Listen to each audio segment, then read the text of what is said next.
This is question number 6. Two charges 2 into 10 raised to the power minus 6 and 1 into 10 raised to the power minus 6. देखो 2 into 10 की power minus 6 coulomb, मतलब मैं इसको 2 micro coulomb लिख लेता हूँ और यहाँ पे है ये 1 माइक्रो कूलम। ये बेटा दोनों पॉजिटिव चार्जेस हैं, are placed at a separation of 10 centimetre. इनके बीच का जो डिस्टेंस है इट इज 10 सेंटीमीटर। तो इसको मैं 0.1 मीटर लिख देता हूँ। Where should be a third charge be placed such that it experience no net force due to these charges? मतलब वो इक्विलिब्रियम में होना चाहिए। तो इसके लिए मैं आपको ट्रिक बता देता हूँ। अगर मान लीजिए आपके पास पहला चार्ज और सेकंड चार्ज गिवन हो तो थर्ड चार्ज का साइन कैसे निकालें? ठीक है, बड़ी सिंपल सी ट्रिक है। अगर मान लीजिए दो चार्ज पॉजिटिव है तो तीसरा चार्ज नेगेटिव होना चाहिए, दो चार्ज नेगेटिव है तो तीसरा चार्ज पॉजिटिव होना चाहिए। ठीक है, मतलब दो सेम साइन के होने चाहिए, तीसरा अपोजिट साइन का होना चाहिए। अब मान लीजिए आपके मन में क्वेश्चन आएगा सर एक पॉजिटिव है एक नेगेटिव है, तो क्या करेंगे? आप पॉजिटिव भी रख सकते हो नेगेटिव भी रख सकते हो। अगर एक पॉजिटिव एक नेगेटिव आएगा तो यू कैन टेक पॉजिटिव और negative depending upon the type of the charges, position will change, position आपकी चेंज हो जाएगी। तो पोजीशन कैसे डिसाइड करेंगे? दो पॉजिटिव के बीच में एक नेगेटिव आएगा या फिर दो नेगेटिव के बीच में एक पॉजिटिव आएगा, तभी इक्विलिब्रियम होगा। मतलब जो हम चार्ज ले रहे हैं बीच में, उसके दोनों तरफ जो चार्जेस होंगे वो अपोजिट साइन के होने चाहिए। तो अब यहाँ पर दो चार्जेस पॉजिटिव है तो हमें एक तीसरा चार्ज नेगेटिव इंट्रोड्यूस करना पड़ेगा। इनके कहीं बीच में, मतलब इनके बीच में कहीं पर रख सकते हैं हम उसको। मान लीजिए वो चार्ज है Q। तो इसको मैं आपको पूरा डिराइव करके बता देता हूँ कि इसके पीछे को जो कंसेप्ट है, जो एल्गोरिथम है क्वेश्चन सोल्व करने की, वो क्या है। मान लीजिए this is the charge your Q1 plus का Q1, this is your charge plus का Q2 and this is your charge minus of Q3। मैंने इसको नंबरिंग दे दी 1, ये दे दी 2, ये दे दी 3। चलो चेक भी कर लेते हैं कि ये इक्विलिब्रियम में है या फिर नहीं है। नाउ लेट्स सी, 1 पर फोर्स लगाएगा 2 इस डायरेक्शन में,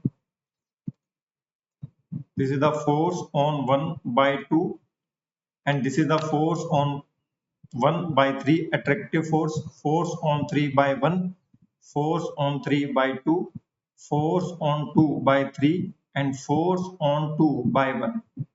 देखिएगा, this is the force on 1 by 2 and this will be the force on 2 by 1, equal and opposite। Force on 1 by 3, force of attraction, so this is the force on 3 by 1, force of attraction। This is the force on 3 by 2 and this is the force on 2 by 3। अब ये सभी forces जो हैं इनके influence में Q1 Q2 Q3 जो charge है आपस में इक्विलिब्रियम है। इसका और डिटेल में पढ़ना हो तो आप YouTube पर लेक्चर देख सकते हैं। अपने को क्या करना है, अपने को इसका मैग्नीट्यूड निकालना है। तो अगर अपने को इसका मैग्नीट्यूड निकालना है तो ये दो चार्जेस आप आपस में कंसिडर कर लीजिए। मान लीजिए ये है हमारा Q1, इस पर इस डायरेक्शन में फोर्स लग रहा है F13 और इस डायरेक्शन में फोर्स लग रहा है F12। अगर ये चार्ज हमारा इक्विलिब्रियम में होगा तो F12 का जो मैग्नीट्यूड है वो F13 के इक्वल होगा। इसका मतलब क्या है? इसका मतलब ये है कि K Q1 Q2 divide by the distance between 1 and 2 का square will be equal to K Q1 Q3 divide by the distance between 1 3 का स्क्वायर। तो आप यहाँ पे देखते हैं कि अगर मान लीजिए इनके बीच का डिस्टेंस 0.1 मीटर है और ये डिस्टेंस अगर x है तो देखिए फॉर्मूला कैसे रिड्यूस हो जाएगा, k से k कैंसिल आउट हो जाएगा, Q1 Q2 divide bye R12 का स्क्वायर। तो R1 से लेके 2 के बीच का डिस्टेंस है 0.1 का square will be equal to Q1 Q3। तो Q1 Q3 इनके बीच का जो डिस्टेंस है दैट विल बी x का स्क्वायर। तो Q1 का वैल्यू कितना है? Q1 का वैल्यू है अपना 2 माइक्रो कूलम और Q2 का वैल्यू है 1 माइक्रोकूलम। तो Q1 का वैल्यू है 2 माइक्रोकूलम और Q1 का वैल्यू है 2 माइक्रोकूलम के साथ Q2 का वैल्यू हो जाएगा 1 माइक्रोकूलम डिवाइड बाय 0.1 का square will be equal to Q1 का वैल्यू है 2 माइक्रोकूलम और ये हो जाएगा मेरा Q3 डिवाइड बाय यहाँ पर आ जाएगा मेरा x का स्क्वायर। ठीक है, कोई समस्या को परेशानी? नो समस्या, नो परेशानी। तो अगर हम 0.1 का स्क्वायर करेंगे तो इट विल बी 1/10 का स्क्वायर, तो it will be 200 will be equal to, वैसे 2 से 2 ये कट जाएगा, तो it will be 100 will be equal to Q3 divide by x का square. So this is my equation number 1। अब मैं चार्ज नंबर ले लेता हूं, कौन सा? 3। थर्ड नंबर चार्ज ले लेता हूं। थर्ड नंबर चार्ज का मतलब ये है कि थर्ड पर जो फोर्स लग रहा है 1 के द्वारा और थर्ड पर जो फोर्स लग रहा है 2 के द्वारा, they are equal to each other. तो सिमिलरली k तो कैंसिल आउट हो जाएगा, लिखना चाहो तो लिख लो, k Q3 Q1 divide by R31 का square will be equal to k Q3 Q2 divide by R32 का स्क्वायर। तो k to k will be cancelled out, so I will get Q3 will be also cancelled out, so Q1 divide by R31 का square will be equal to Q2 divide by R32 का square. तो Q1 की value है 2 microcoulomb, R3 से 1, 3 और 1 के बीच का जो डिस्टेंस है वो है x, यहाँ पर x का स्क्वायर आ जाएगा will be equal to Q2 की वैल्यू है 1 माइक्रोकूलम, तो यहाँ पे आ जाएगा 0.1 माइनस x का होल स्क्वायर। सिंपल, कोई समस्या का परेशानी? नो समस्या, नो परेशानी।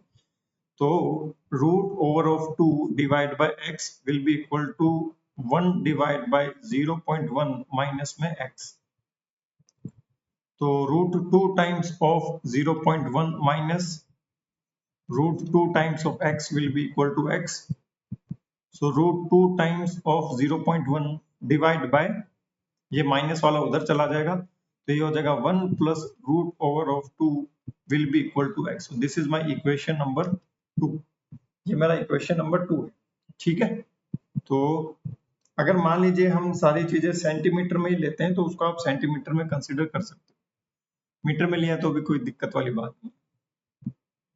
अब अगर मैं x का स्क्वायर कर दूं, so x square will be equal to root 2 की जगह 2 हो जाएगा, 0.1 की जगह 0.01 हो जाएगा डिवाइड बाय ये 1 प्लस रूट ओवर ऑफ 2 का होल स्क्वायर हो जाएगा। तो ये वैल्यूज मैं यहाँ रख देता हूँ। I will get the value of the Q3 will be equal to 100 times of x square. So Q3 will be equal to 100 times of x square का वैल्यू क्या है? 2 into 0.01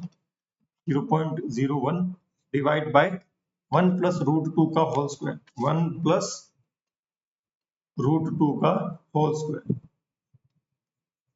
So this 100 will be cancelled out. So it will be equal to 2 divide by 1 plus root 2 का whole square. तो इसको आप solve करके देखिएगा, you will get the value of Q3। ठीक है, चलिए। हाँ, और क्वेश्चन में अपनों से क्या पूछा है? जगह पूछी है, x का वैल्यू पूछा है, then you can write down its complete value. अगर आपको इसको सेंटीमीटर में निकालना है तो इसको 100 से मल्टीप्लाई कर दीजिएगा। तो it will be 2 divide by 1 plus root 2 है ना, 1 प्लस रूट 2। इसको सॉल्व कर सकते हो।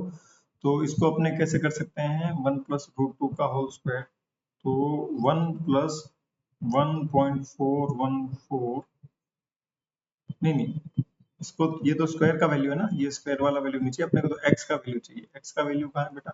x का वैल्यू ये रहा, ये रहा। This will be the value of the x, centimetre में चाहिए, तो ये हो जाएगा root 2 into 10 divide by 1 plus 1.414, it will be equal to x। So x will be equal to कितना हो जाएगा? 14.41 डिवाइड बाय 2.414 हो जाएगा। तो x की value will be approximately equal to, देख लेना कितना आता है, I think it will be 6 के करीब आएगा, 2 6 12 है ना, तो 5.9 सेंटीमीटर। अब ये जो 5.9 सेंटीमीटर है ना, ये यहाँ से 2 माइक्रोकूलम चार्ज से।